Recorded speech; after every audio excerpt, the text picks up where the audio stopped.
ভাই আমার, তাহলে কিয়ামতের দিন কি কি প্রশ্ন হবে? আল্লাহর নবী মুহাম্মদ সাল্লাল্লাহু আলাইহি সাল্লাম কত সুন্দরভাবে আমাদেরকে বলেছেন, মুসলমান শুনেন। দয়ার রাসূল বলেছেন, এটা হাদিসে কুদসি আল্লাহ বলেন, আল্লাহ তাবারাক ওয়া তাআলার নবী বলেন, হে দুনিয়ার মানুষ তোমরা শুনে নাও, লা তাজুলু কদম ইবনে আদম হাত্তা ইউসআল আন খামস। ওরে সুবহানাল্লাহ, নবীজি 1400 বছর আগে এলান করে দিয়েছেন, আরে ইবনে আদম, আদমের বেটা বেটি তোমরা শুনে নাও, কিয়ামতের দিন আল্লাহ রাব্বুল আলামিন 5খানা মানুষকে প্রশ্ন করবে। আল্লাহ রাব্বুল আলামিন 5টা সওয়াল করবে। আল্লাহ রাসূল বলেছেন, উম্মত ইবনে আদমের এক পা আগে বাড়বে না, ইবনে আদমের এক পা পিছে হটবে না, আদম সন্তানের এক পা ডান দিকে হটবে না, আদম সন্তানের এক পা বাম দিকে হটবে না। মানুষ ইচ্ছা করে তো আগে কিংবা পিছনে কিংবা ডান দিকে বাম দিকে উঠতে পারবে না। কতক্ষণ পারবে না? হাত্তা ইসআল আন খামস, যতক্ষণ পর্যন্ত মানুষ 5খানা সওয়ালের জবাব আল্লাহকে দিতে না পারবে। আল্লাহ রাব্বুল আলামিন 1 নম্বর 2 নম্বর 3 নম্বর 4 নম্বর 5 নম্বর করে মানুষকে প্রশ্ন করবেন। ওই 5টা সওয়ালের জবাব যতক্ষণ পর্যন্ত আল্লাহর সামনে মানুষ দিতে না পারবে, ততক্ষণ পর্যন্ত আল্লাহ তাবারাক ওয়া তাআলা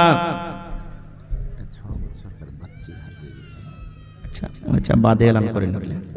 আল্লাহ তাবারাক ওয়া তাআলার সামনে 5খানা যতক্ষণ পর্যন্ত প্রশ্ন উত্তর না দিতে পারবে, ততক্ষণ পর্যন্ত মানুষের এক কদম পা আগে পিছে হটবে না। আজকে আপনি জালসা শুনতে এসেছেন, ইচ্ছা করলে আমি 1 ঘন্টা শুনবো, না করলে আপনি এখান থেকে চলে যাবেন, আপনাকে কেউ বাধা দেবে না। আপনি বাজার গেছেন, 1 ঘন্টা বাজার করলেন, ইচ্ছা করলে আপনি বাজার থেকে চলে যাবেন, কেউ আপনাকে রোকবে না। আপনি আরো দুনিয়ার কোন জায়গাতে যাবেন, ইচ্ছা করতে গেলে আপনি ওখানে দাঁড়ালেন, না হইলে আপনি চলে যাবেন, আপনাকে কেউ বাধা দেবে না। কিন্তু মুসলমান, কিয়ামতের দিন এমন কঠিন দিন হবে, এমন ভয়ঙ্কর দিন হবে।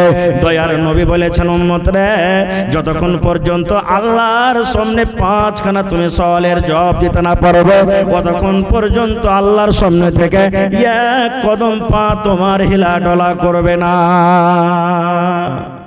তাইয়ার আছেন 5খানা সওয়ালের উত্তর দিতে? তাইয়ার আছেন? কি কি 5খানা প্রশ্ন হবে? এই যে আমি বললাম বোঝার জন্য বলছি, মনে করেন আজকে কিয়ামতের দিন একটা করে আমি আপনাদের সামনে সেই প্রশ্নগুলো রাখবো যেটা আল্লাহ তাবারাক ওয়া তাআলা আমাকে আপনাকে কিয়ামতের দিন জিজ্ঞাসা করবেন। প্রথম সওয়াল, প্রথম প্রশ্ন কি? আল্লাহ রাসূল বলেছেন, উম্মত রে, আন উমারিহি ফিমা আফনাহু। আল্লাহ রাসূল বলেছেন, উম্মত কিয়ামতের দিন আল্লাহ তাবারাক ওয়া তাআলা 5খানা সওয়ালের মধ্যে আল্লাহ রাব্বুল আলামিন প্রথম সওয়াল মানুষকে বলবেন, আন উমারিহি ফিমা আফনাহু। বান্দারে, এই আব্দুল্লাহ, আব্দুর রহমান, খালেদা, সায়েদা, হালেমা, তোমাকে আমি 100 বছর জীবন দিয়েছিলাম, তোমাকে আমি 50 বছর জীবন দিয়েছিলাম, তোমাকে আমি 80 বছর জীবন দিয়েছিলাম, তোমাকে আমি 150 বছর জীবন দিয়েছিলাম, তোমাকে আমি 40 বছর জীবন দিয়েছিলাম। বান্দা বান্দি রে, তুমি তোমার জীবনের হিসাবটা তুমি আমার সামনে দিয়ে দাও। এই জীবনটাকে তুমি কোন কাজে লাগিয়েছো রে বান্দা, এই হিসাবটা তুমি দিয়ে দাও।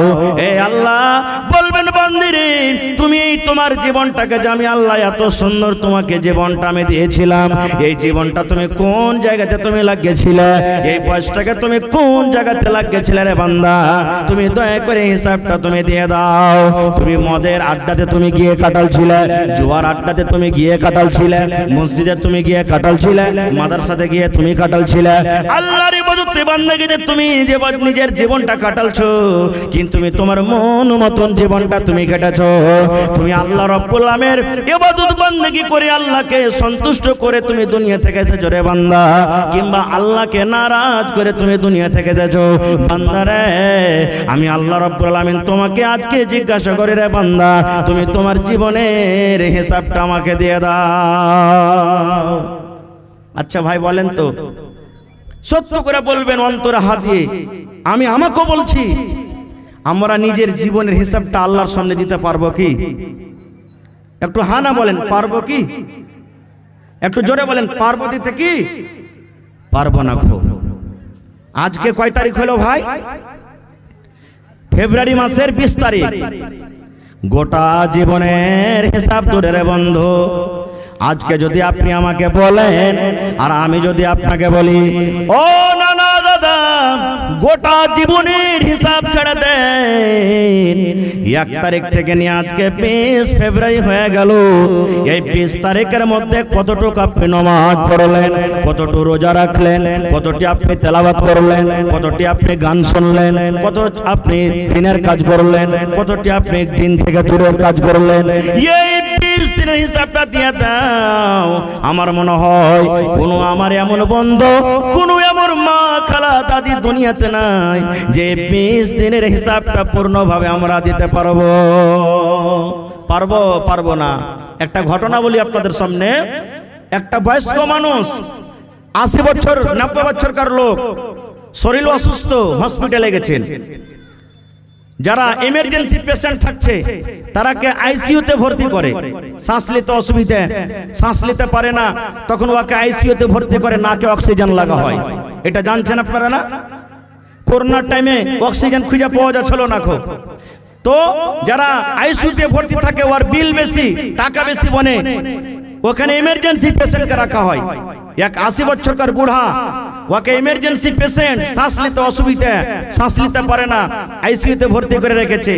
ধরেন আজকে বেলা 4টার সময়তে ঢুকলো, ঠিক সকাল বেলা 8টাতে ওকে বের করে দেওয়া হলো, বাবজি আপনি এখন ভালো হয়ে গেছেন, আপনি এখন বাড়ি যেতে পারেন, ডাক্তার সাহেব ছুটি দিয়ে দিলেন।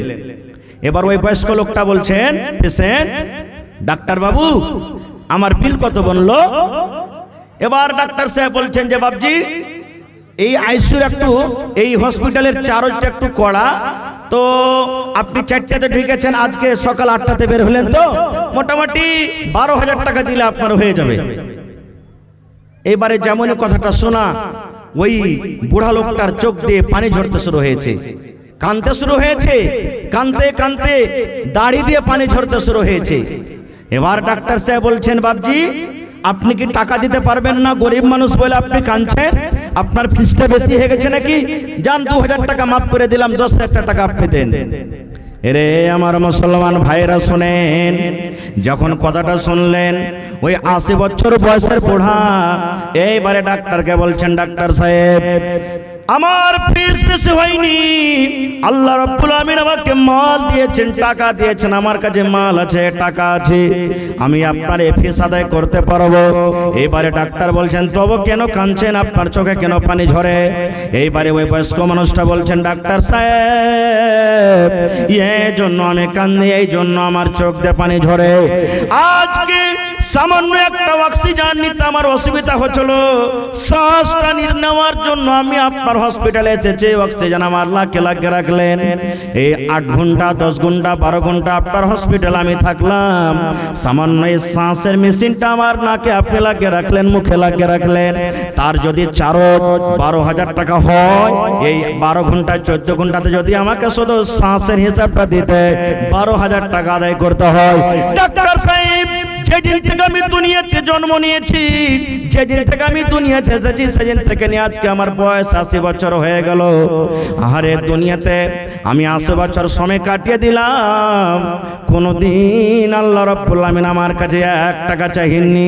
কত আমি দুনিয়াতে অক্সিজেন নিয়েছি, আমি আল্লাহর দেওয়া অক্সিজেন ভিতরে নিয়েছি, কোনদিন আল্লাহ রাব্বুল আমিন আমার কাছে 1 টাকা চাইনি।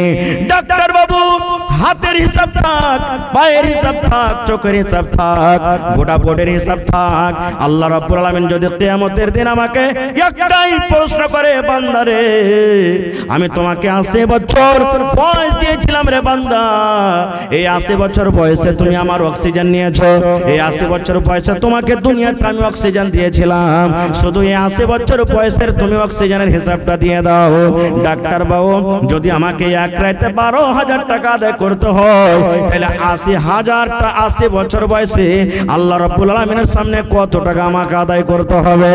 এই জন্য আমি কান্দি, এই জন্য কান্দি ডাক্তার বাবু, এই জন্য আমি আল্লাহ তাবারক ওয়া তাআলার আমি শুকরিয়া আদায় করি যে আল্লাহ তাবারক ওয়া তাআলা অক্সিজেন কত বড় নিয়ামত আমাদেরকে দান করেছেন। বন্ধুরে, আল্লাহ রাব্বুল আলামিন কোরআন মাজিদে বলেন, এই আয়াতটা আমাদের সকলের মুখস্থ আছে। আল্লাহ রাব্বুল আলামিন কোরআনে বলেন, সুম্মা লা তুসআলুন্না ইয়াউমাইদিন আনিন নাঈম। প্রত্যেক নিয়ামত সম্পর্কে আল্লাহ রাব্বুল আলামিন কিয়ামতের দিন জিজ্ঞাসা করবেন। আল্লাহ বলবেন, বান্দারে হাত তোমাকে দিয়েছিলাম রে বান্দা, এই হাতের তুমি হিসাবটা দিয়ে দাও। আল্লাহ বলবেন, বান্দারে চোখ দিয়েছিলাম, এই চোখের হিসাবটা তুমি দিয়ে দাও। আল্লাহ বলবেন, বান্দারে তোমাকে পা দিয়েছিলাম, পার হিসাবটা দিয়ে দাও। আল্লাহ বলবেন, তোমাকে জ্ঞান বুদ্ধি বিবেক দিয়েছিলাম রে বান্দা, এই তুমি মাথার ব্রেনের হিসাবটা তুমি দিয়ে দাও। বন্ধুরে, আজকে বিচার পঞ্চায়েতে বসে মিষ্টি মিষ্টি কথা বলে আমরা পার করে যাই, আমরা মিথ্যা কথা বলে পার করে যাই। মৌলানার সামনে মিথ্যা কথা বলে দিই, কোর্টে যায় মিথ্যা কথা বলে দিই, আদালতে আমরা মিথ্যা কথা বলে দিই, বিচারে বসে মিথ্যা কথা বলে দিই, মণ্ডলের সামনে মিথ্যা কথা বলে দিই। কিন্তু আল্লাহ রাব্বুল আলামিন করে বলেন, আল ইয়াউমা নাখতিমু আলা আফওয়াহিহিম ওয়া তুকাল্লিমুনা আইদিহিম ওয়া তাশহাদু আরজুলুহুম বিমা কানু ইয়াকসিবুন। বাচ্চা যখন দুধ পান করে, ছোট বাচ্চা থাকে, গরু ভুষের বাচ্চা যেন ছুটে দুধ না খেলে মায়ের, আমরা মুখে কি লাগিয়ে রাখি ভাই বলেন তো? টুনি। কি বলেন আপনারা? টুনি না বলছেন? ফসল চারিদিকে লেগে আছে, আপনি মধ্যখানে হাল বাইবেন, যেই গরুটা যে মহিষটা ফসলের লাইনে থাকবে ওর মুখে আপনি টুনি দেন কেন? ওই গরুটা ওই মহিষটা যেন ফসল না খেয়ে নেয়। তাই আল্লাহ রাব্বুল আলামিন ঠিক মানুষের যখন প্রশ্ন করবেন, এই মুখখান দিয়ে মিথ্যা মিথ্যা কথা বলবে মানুষ, আর এটাই মনে করবে কিয়ামতের দিন আজকে দুনিয়ার মতো দিন মনে করবে।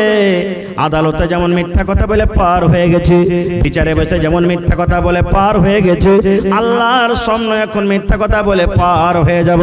তখন আল্লাহ রাব্বুল আলামিন কি করবেন?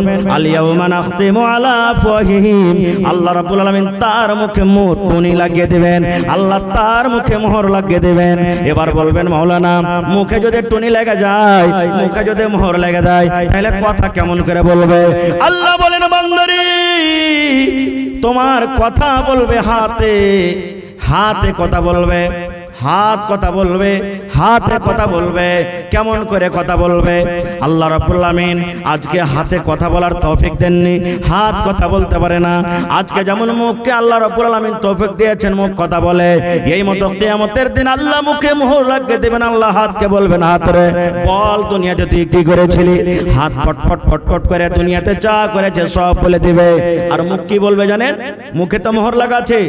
হাত যখন কথা বলবে, আল্লাহ আমার দ্বারাতে মাল চুরি করেছিল, অপারকে আল্লাহ মেরেছিল, অপারের সাথে এরকম করেছিল, যখন হাত ফটফট ফটফট করে কথা বলবে, ওয়া তাশহাদু আরজুলুহুম, আর পা গাওয়া দিয়ে দিবে।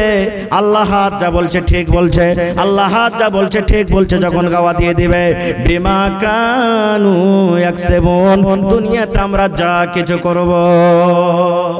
তখন মুখ কি বলবে জানেন?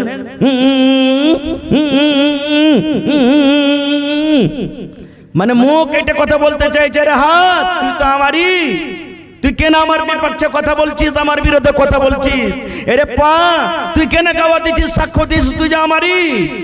বন্ধুরে, যেই মেয়ের জন্য, যে ছেলের জন্য, যে বিবির জন্য, যে দুনিয়াদারিতে পড়ে আমরা সব কিছু ভুলে থাকি, সেই মেয়ে ছেলে দূরের কথা, নিজের হাত পা খানটা চোটাও নিজের হবে না।